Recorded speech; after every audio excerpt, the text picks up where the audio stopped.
ഇന്നത്തെ റെസിപ്പി എന്ന് പറയുന്നത് നമ്മുടെ വഴുതനങ്ങയുടെയാണ് കേട്ടോ. അപ്പോൾ ഒരു 2-3 വഴുതനങ്ങ ഇതാ ഞാൻ നല്ല വട്ടത്തിലൊന്ന് കട്ട് ചെയ്ത് വെച്ചിട്ടുണ്ട് കേട്ടോ.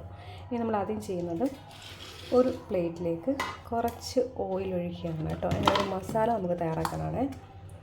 അപ്പോൾ കുറച്ച് ഓയിൽ ഒഴിച്ച് കൊടുക്കുന്നുണ്ട്.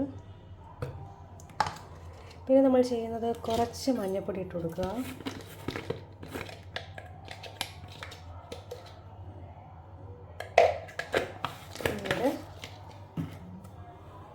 മുളക് പൊടി,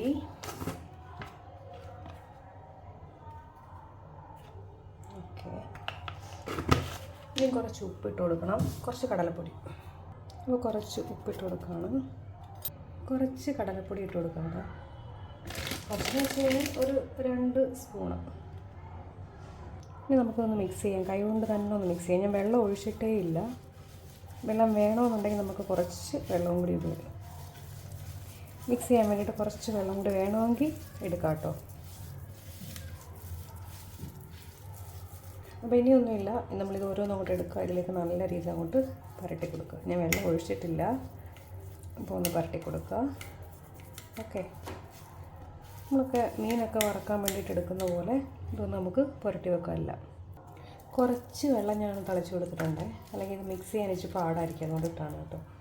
അപ്പോൾ നമ്മൾ അടുത്തത് എടുക്കുക. അതേപോലെ തന്നെ അങ്ങോട്ട് തേച്ച് കൊടുത്തിട്ട് മാറ്റി വെക്കുക.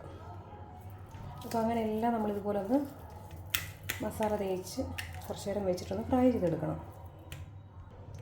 അപ്പോൾ ഇതാ നമ്മുടെ മസാലയൊക്കെ പിടിച്ചിട്ടുണ്ട്. ഇനി കുറച്ച് നേരം ഒന്ന് വെക്കാം ഇത് കേട്ടോ. നമ്മൾ നന്നായിട്ട് മസാലയൊക്കെ ഒന്ന് പിടിച്ചിട്ട്, ഇത് സത്യം പറഞ്ഞാൽ ഇങ്ങനെ ഫ്രൈ ചെയ്തിട്ട് ചോറിനൂടെ കഴിക്കാൻ നല്ലതാണ് കേട്ടോ. അപ്പോൾ നമ്മൾ അതിൽ നിന്ന് കുറച്ച് വ്യത്യസ്തമായിട്ടാണ് ഇവിടുത്തെ ഒരു രീതിയിൽ ഉണ്ടാക്കുകയാണ് കേട്ടോ. തൈരൊക്കെ ചേർത്തിട്ട് ഉണ്ടാക്കാനായിട്ടാണ്.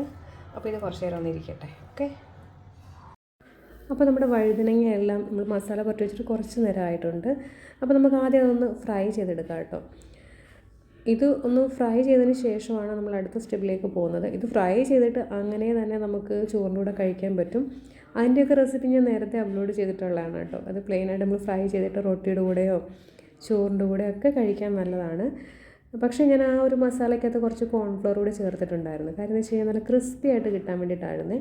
ഇതിലങ്ങനെ കോൺഫ്ലവർ ഒന്നും നമ്മൾ ചേർത്തിട്ടില്ല. അപ്പോൾ ഇത് നമ്മൾ ജസ്റ്റ് ഒന്ന് എല്ലാം ഒന്ന് ഫ്രൈ ചെയ്തെടുക്കും. 2 സെക്ഷനായിട്ടാണ് ഞാനത് ഫ്രൈ ചെയ്ത് മാറ്റിയത് കേട്ടോ. ഇനിയും കുറച്ച് അധികം പുളിയില്ലാത്ത തൈരാണ് കേട്ടോ. നമ്മൾ വീട്ടിൽ തന്നെ ഒഴിക്കുന്ന നല്ല കട്ട തൈര് അങ്ങോട്ട് എടുത്തോളൂ കേട്ടോ. അപ്പോൾ ഈ തൈര് എടുത്തതിന് ശേഷം നമ്മളത് നല്ല രീതിയിലൊന്ന് ബീറ്റ് ചെയ്ത് കൊടുക്കുക. എന്തെങ്കിലും വെച്ച് സ്പൂണോ ഫോർക്കോ എന്തെങ്കിലും വെച്ചൊന്ന് ബീറ്റ് ചെയ്ത് കൊടുത്തതിന് ശേഷം അതിലേക്ക് കുറച്ച് മഞ്ഞൾപ്പൊടിയും ഉപ്പ് ഇപ്പോൾ ചേർക്കരുത്. കാരണം എന്ന് വെച്ചാൽ നമ്മളിത് അടുപ്പത്ത് വെക്കുമ്പോൾ ഇത് പിരിയാനുള്ള സാധ്യതയുണ്ട്. അത് കാരണം നമ്മൾ ഉപ്പ് ഇപ്പോൾ ചേർക്കണ്ട. ഇതിലേക്ക് ഒരു 2 ടേബിൾ സ്പൂൺ കണക്കാക്കി കടലപ്പൊടി ഇട്ട് കൊടുക്കുക കേട്ടോ.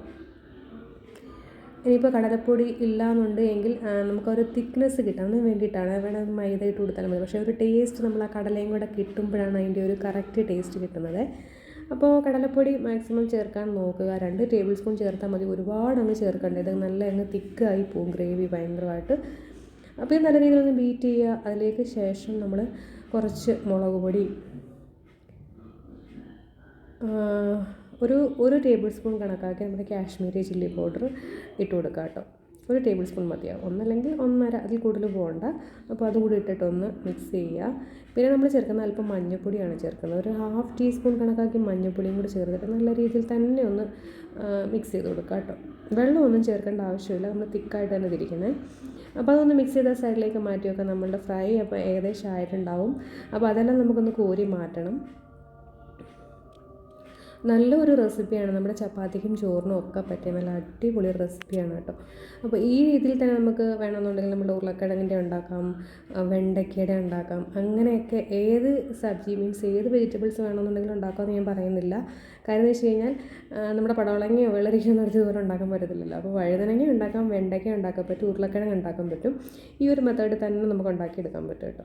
അപ്പോൾ ഇതാ നമ്മുടെ 2 സെഷനായിട്ട് നമ്മളതെല്ലാം ഒന്ന് ഫ്രൈ ചെയ്ത് മാറ്റിയിട്ടുണ്ട്. ഇനിയൊന്നുമില്ല, ഈ ഫ്രൈ ചെയ്ത് മാറ്റിയിട്ട് ഇങ്ങനെ കഴിക്കാൻ പറ്റും കേട്ടോ. നമുക്കറിയാവുന്നതല്ലേ, ബജി എന്നൊക്കെ പറഞ്ഞ് നമ്മൾ ഉണ്ടാക്കാറില്ല, അത് തന്നെ. അപ്പോൾ ഇതിനൊരു പാൻ അടുപ്പത്ത് വെക്കുക. അതിലേക്ക് നമ്മൾ കുറച്ച് കറിവേപ്പില ഇട്ട് കൊടുക്കേണ്ട ആവശ്യമില്ല, മല്ലിയിലയാണ് ഇടേണ്ടത്. എൻ്റെ കയ്യിൽ കറിവേപ്പില ആണ് ഉണ്ടായിരുന്നത്, അതുകൊണ്ട് ഇട്ട് കൊടുത്തു. 1/2 ടീസ്പൂൺ നമ്മുടെ ഉലുവ ഇട്ട് കൊടുക്കുന്നുണ്ട്, 1 ടേബിൾ സ്പൂൺ കണക്കാക്കി ജീരകം, കുറച്ച് കായം ഇട്ട് കൊടുക്കുന്നുണ്ട്, കുറച്ച് ഉണക്കമുളക് ഇട്ട് കൊടുക്കുന്നുണ്ട്. പിന്നെ നമ്മൾ ചേർക്കുന്ന കുറച്ച് ഇഞ്ചിയും വെളുത്തുള്ളിയും കൂടി ചെറുതായിട്ട് അരിഞ്ഞതാണ്, അതും കൂടി ഇട്ട് കൊടുത്തിട്ട് നല്ല രീതിയിലൊന്ന് ചൂടാക്കി മൂപ്പിച്ചെടുക്കുന്നുണ്ട് കേട്ടോ.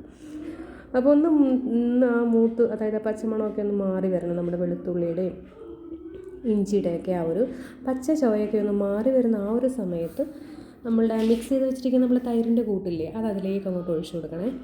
അപ്പോൾ ആ ഒഴിച്ചു കൊടുക്കുന്ന സമയത്ത് നമ്മൾ സ്റ്റൗവിൽ നിന്നൊന്ന് ഇറക്കി വെച്ചിട്ട് ഒഴിച്ചു കൊടുത്തിട്ട് നല്ല രീതിയിലൊന്ന് മിക്സ് ചെയ്തതിന് ശേഷം വീണ്ടും സ്റ്റൗവിലോട്ട് വെക്കുക കേട്ടോ. അപ്പോൾ ഇതുവരെ ഞാൻ ഉപ്പ് ചേർത്തിട്ടില്ല, അതൊന്നും നിങ്ങൾ ശ്രദ്ധിച്ചോണേ. ഉപ്പ് ഞാൻ ഇതുവരെ ചേർത്തിട്ടില്ല. അപ്പോൾ ഇത് നല്ല രീതിയിലൊന്ന് മിക്സ് ചെയ്ത് കൊടുക്കുക. മിക്സ് ചെയ്ത് കൊടുത്തതിന് ശേഷം നമ്മൾ ഇപ്പം നിങ്ങൾ വിചാരിക്കുന്നത് എന്താ ചട്നിയാണോ ഒന്നില്ലേ, കാണുമ്പോൾ ഒരു ചട്നിയുടെയൊക്കെ ഒരു ടെക്സ്ചർ ഉണ്ടല്ലേ. അപ്പോൾ ഇത് നല്ല രീതിയിലൊന്ന് ചൂടായി വന്നിട്ടുണ്ട്. ഇനി നമുക്ക് കസൂരി മേത്തി, അതായത് ഉലുവയുടെ ഇല ഉണങ്ങി വരുന്നതാണ്, ഇട്ട് കൊടുത്തിട്ടുണ്ട്. ഇനി നമ്മൾ ഫ്രൈ ചെയ്ത് വെച്ചിരിക്കുന്ന നമ്മളുടെ എന്താ പറയുക വഴുതനങ്ങ കുട്ടന്മാരെ അങ്ങോട്ട് ഇട്ട് കൊടുക്കുക, ഇളക്കി അങ്ങോട്ട് യോജിപ്പിക്കുക കേട്ടോ. ഇനി നമുക്ക് എന്താ ചെയ്യേണ്ടത്, ഉപ്പിട്ട് കൊടുക്കണം. ഉപ്പ് ഇട്ട് കൊടുത്തിട്ട് ഒന്ന് ഇളക്കി അങ്ങോട്ട് യോജിപ്പിക്കുക. ഒരുപാട് പുളിയുള്ള തൈര് എടുക്കാതിരിക്കാൻ ശ്രദ്ധിക്കുക. ഒരുപാട് പുളി വന്നു കഴിഞ്ഞാൽ ആ ഒരു ടേസ്റ്റ് നമുക്ക് കിട്ടത്തില്ല കേട്ടോ.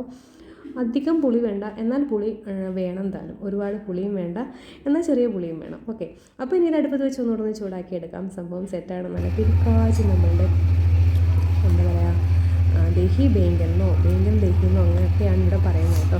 അതായത് ബേങ്കൻ മീൻസ് നമ്മളുടെ വഴുതനങ്ങയ്ക്ക് പറയുന്നതാണ്, ദഹി മീൻസ് തൈരാണ്. അതിനൊക്കെ ചേർന്ന് വരുന്ന റെസിപ്പിയാണ്. കുറച്ച് മല്ലിയിലയും കൂടി മുകളിലേക്കൊന്ന് തൂക്കി കൊടുക്കുന്നുണ്ട്. സംഭവം സെറ്റാണ്. ലാസ്റ്റ് വന്നിട്ട് വേണമെന്നുണ്ടെങ്കിൽ കുറച്ച് ഒരു പിഞ്ച് ഗരം മസാല അത് മുകളിലേക്കൊന്ന് തൂക്കി കൊടുത്തു കഴിഞ്ഞാൽ കുറച്ചും കൂടി നല്ലതായിരിക്കും കേട്ടോ. നല്ല ഒരു ടേസ്റ്റ് ആയിരിക്കും. അപ്പോൾ ഇത്രയേ ഉള്ളൂ. വളരെ ടേസ്റ്റി ആയിട്ടുള്ള റെസിപ്പിയാണ്. റെസിപ്പികളൊക്കെ ഇഷ്ടപ്പെടുന്നുണ്ടെങ്കിൽ ലൈക്ക് ചെയ്യാനും ഷെയർ ചെയ്യാനും മറക്കരുത്. ചാനൽ ഇതുവരെ സബ്സ്ക്രൈബ് ചെയ്യാതെ കാണുമെങ്കിൽ ഒന്ന് സബ്സ്ക്രൈബ് ചെയ്തേക്കണേ. അതിനോടൊപ്പം തന്നെ ബെല്ലൈക്കൺ കൂടി ഒന്ന് പ്രസ് ചെയ്തേക്കണമെങ്കിൽ മാത്രമേ ഞാനിന്ന് വീഡിയോസിൻ്റെ നോട്ടിഫിക്കേഷൻ നിങ്ങൾക്ക് കിട്ടുകയുള്ളൂ.